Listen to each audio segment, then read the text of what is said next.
Okay, so as you guys know, today is January 26th, and I'm doing a video on this and then also a podcast. Today we just got the news that not only Kobe, but probably his daughter as well, just passed in a helicopter accident. And this has just been a whole week of really talking a lot about grief. I've had quite a few friends who have talked to me about parents and grandparents. I have one of my closest friends that actually just recently lost their mom. And for the people that don't know, I mean, earlier today I was at brunch and one of my really good friends in LA didn't know that I lost my mom at 19. And so I guess I don't always talk about it. Sometimes I talk about it on the podcast, but it's not something I post about a lot anymore or anything like that. So I've learned so much about death and grief and just how to handle it from my experience and from all of the amazing people around me. And so what I wanted to do was not so much talk about Kobe, because it's not something that we know much about as it is. As of right now, I just want to send love to that family. I can't even begin to imagine what they're going through right now. So sending them so much love and so much prayers, and I can't believe it. It's an absolutely heartbreaking thing to even just wrap your head around. So hopefully this reaches somebody that needs to hear it, whether it's in this situation or a family member, a parent, a friend, brother, sister, girlfriend, boyfriend, grandparents, whatever it is. I think the biggest thing is that we are all human beings at the end of the day, and we all go through death and grief and dying and suffering.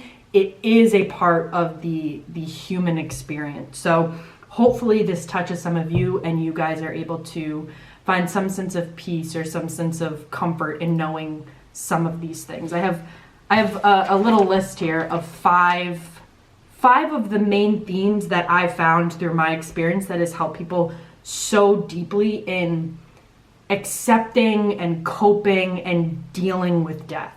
So the first one is the idea that it comes in waves. Death and dying and grief and working through all of those emotions, some days it's really easy. I'm going to be honest. Some days it's really easy and there's not much thought that goes into it. There's not much pain that goes into it. And maybe that's not at the beginning, but there will come a day throughout this process where you're able to just show up and be okay.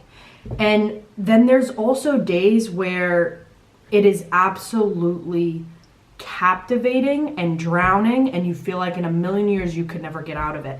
And the glory, the amazing thing about life is that it's all about the ebbs and flows. And there's a million different ways that we can feel these types of emotions. And some days they're good, some days they're bad. And then a lot of the days that they're really just somewhere in between. I was having a conversation with the friend that I mentioned earlier where his mom recently passed. And, you know, he's asking me like, Liv, how did you deal with it? Like, how did you actually deal? We're very similar too. So how did you deal with the actual emotions that came with it? Because, you know, I'm a really strong person and I really pride myself in that. And I've had a lot of practice. And it's like, how do you allow yourself to feel things? And my best advice was sometimes you're feeling things in an absolutely heartbreaking and defeated way. And some days you're feeling them with just a celebration, their favorite song, your favorite song that reminds you of them. Like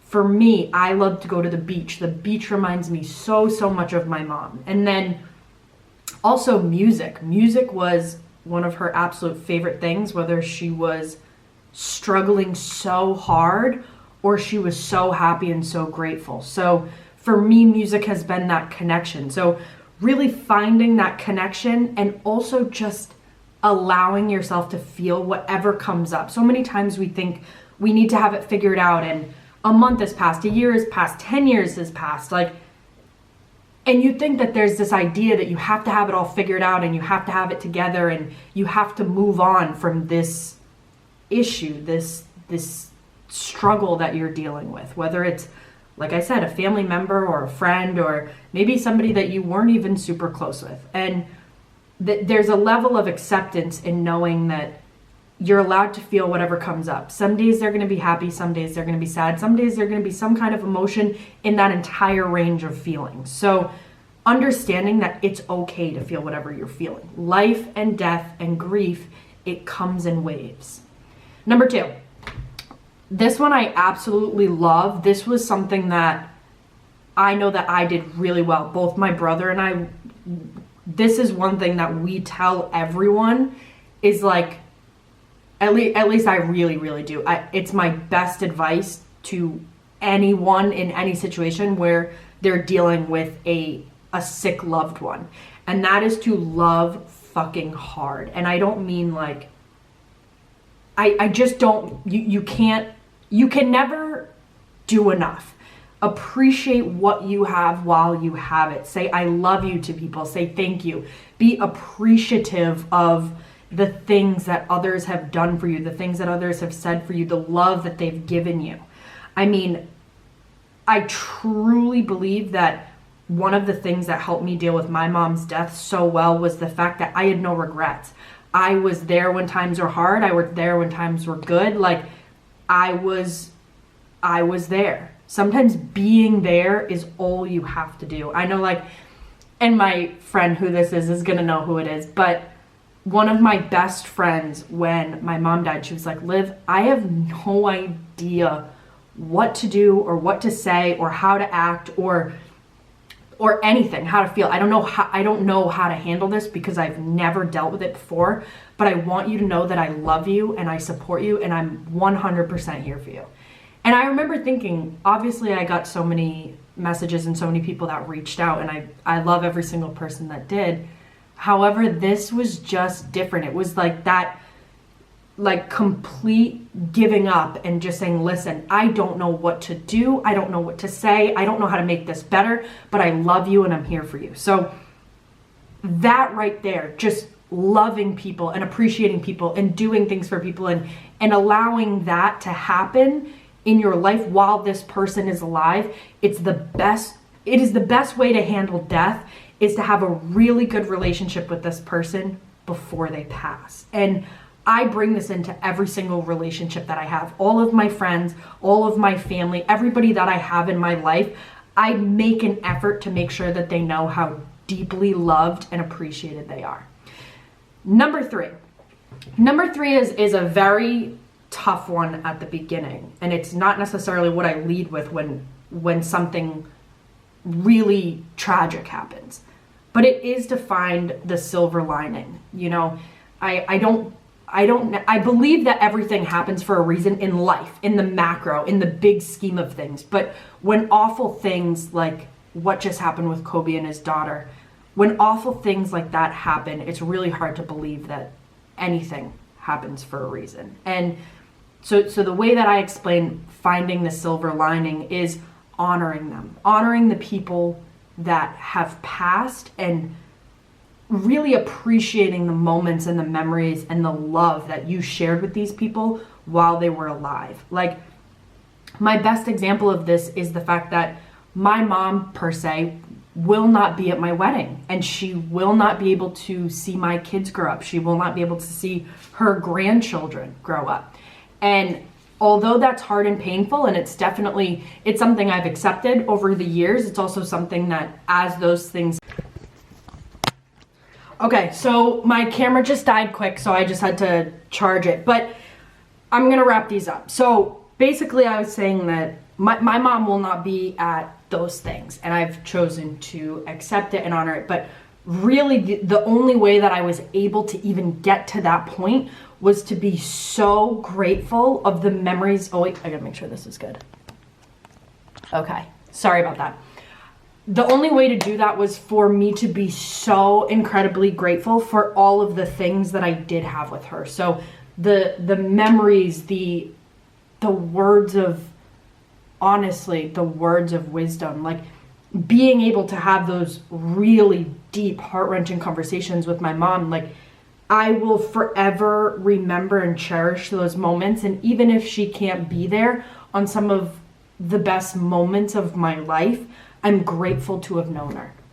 And I think that that's a huge piece missing from the puzzle when it comes to dealing with grief is, no, it's not necessarily fair that you may not have that person in your life forever, but there's always a silver lining. And for me, the silver lining is maybe I won't have her in my life for all of those years that maybe I had expected her to be there, but I did have her for 19 years, and I'm grateful for each and every one of those 19 years.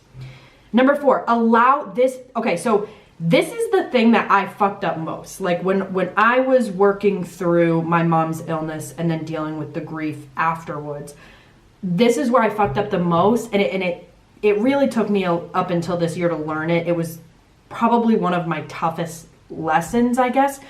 I'm a very strong and independent person naturally. I also take care of the people around me. So this was a hard lesson for me to learn, but it is something that I had wished I had done. There's not a lot of things I regret, but I do wish that I had done more of this. And it's something that I share with everyone. And that is to allow others to love and support you. So allow people to be there for you. I know when my mom got really sick. So when we were dealing with the hospital and the sickness and all the craziness of it all, I remember I never broke down to anyone. There was no one in my life that I just sat and cried with or looked to for comfort. I had friends that reached out, but I really dealt with it alone. And I truly believe that the most healing comes when you can be open and honest and allow your broken heart to be nurtured by the people you care most about. So that was a huge piece of the puzzle that I learned the hard way, but it's one of my biggest advice pieces going forward. Number 5, this is the very last thing, and a lot of people struggle with this as well, is to talk. So talking about how you're feeling, but also just talking about that person in general. So many times we shy away from it because we don't want to upset the people that also love this person. But true healing comes from talking about it, talking about how you feel about it, talking about the beautiful memories that you have with this person, talking about random funny stories. It's what keeps it alive. It's what keeps that relationship and that bond and that person. You're honoring their memory by sharing these stories with people. So my advice in 5 steps here for really dealing with grief, and not in like an avoidance type way, really truly dealing with it, is 1, accepting that it comes in waves. Things will come and go, good and bad. 2 is to love the people in your life and appreciate them and let them know how much you love them while they're here. Number 3, finding the silver lining. And number 4, allowing others to support you through that transition and through the grief. And 5, just like I said, talking about it. I think another thing I want to mention here before we hop off is do not complain about your life.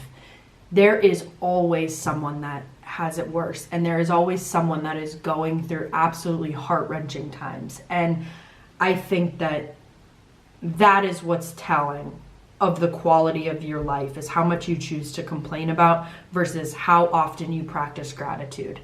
And if you can just make that one shift in your life, everything else in your life will change. I promise you on that. I mean, I look at families like Kobe's family right now dealing with what they're dealing with. Unexplainable, unspeakable, absolutely heart-wrenching and heartbreaking news. And I believe to the core of my being that whatever you're struggling with right now, it is real, it is valid, it is 100% supported. It is also something that could be worse. There's always something that could be worse. And, hearing that news about Kobe today really put things into perspective of how grateful I am for the people in my life. And I hope that you guys can feel the same way.